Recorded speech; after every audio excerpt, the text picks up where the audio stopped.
Confronté comme l'an passé au Real Madrid en finale de Supercoupe d'Espagne, le Barça a cette fois subi la loi de son rival éternel. Impuissant face à un Vinicius rayonnant et auteur d'un triplé, le club catalan s'est incliné 4-1.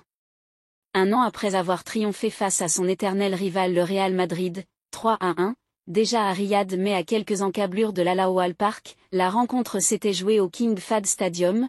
Le Barça avait ce dimanche l'occasion de promouvoir son statut de candidat à sa propre succession.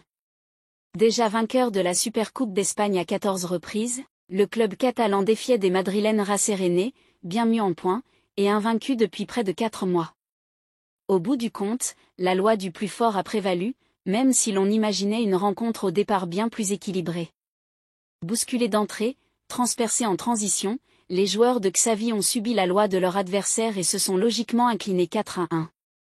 Il n'aura d'ailleurs pas fallu bien longtemps avant de voir les deux principales menaces madrilènes, Vinicius Junior et Jude Bellingham, s'illustrer. Dès la 7e minute de jeu, le Brésilien, servi dans la profondeur par l'Anglais, profitait d'un espace béant pour éliminer Pena et ouvrir le score, 7e, 1-0. 3 minutes plus tard, il pouvait à nouveau remercier l'alignement douteux de la défense barcelonaise. Sur un service de Rodrigo, il poussait le ballon au fond des filets pour corser l'addition, 10e, 2-0. Des situations, plus que des occasions, le Barça s'en créait, à l'image de Pedri ou encore Gundogan. Finalement, le court instant de révolte était donné par Lewandowski. Sur un second ballon à l'entrée de la surface, le Polonais déclenchait une superbe reprise de volée laissant l'Unin sans défense, 33e, 2-1. Court, car Vinicius, sur un nuage ce soir, s'offrait un triplé 5 minutes plus. Vinicius Junior démarre 2024 pieds au plancher, le Barça au point mort. Au retour des vestiaires, on était en droit d'espérer voir un Barça débarquer avec de nouvelles intentions. Si Xavi a probablement passé un savon à ses joueurs à la pause, la greffe n'a en tout cas jamais pris. Dépassés, les Catalans ont même concédé un 4e but peu de temps après.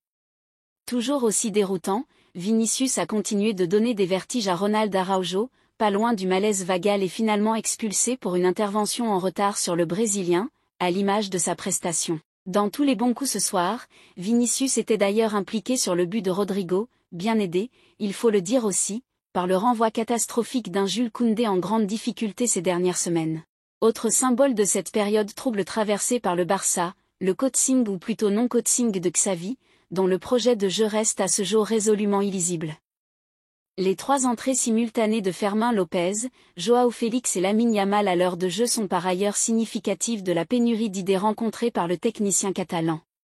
En fin de rencontre, son équipe aurait même pu voir l'addition s'alourdir si Brahim Diaz, puis Jude Bellingham et sa frappe sur le poteau, avaient été accompagnés par un soupçon de réussite.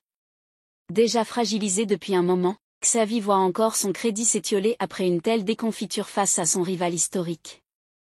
Les semaines qui arrivent s'annoncent agitées. Mais pendant ce temps-là, le Real Madrid savoure cette 13e Supercoupe d'Espagne, son 98e titre. Abonnez, j'aime et partagez s'il vous plaît.